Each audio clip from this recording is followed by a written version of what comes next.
Guys, di hutan, parang adalah satu kegunaan survival utama.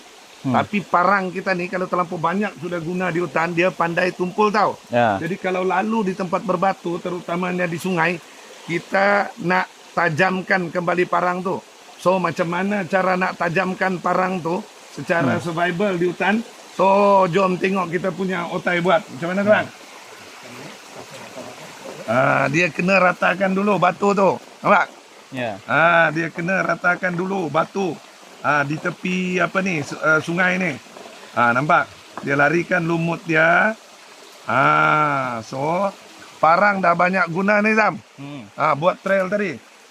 Abang gosok. Nak gosok parang bukan mudah guys. Adalah nampak mudah tapi tak mudah pasal takut mata dia tu Rusak. rosak. Betul bang? Iya. Mata dia kena jaga. Nanti bukan gosok-gosok bukan makin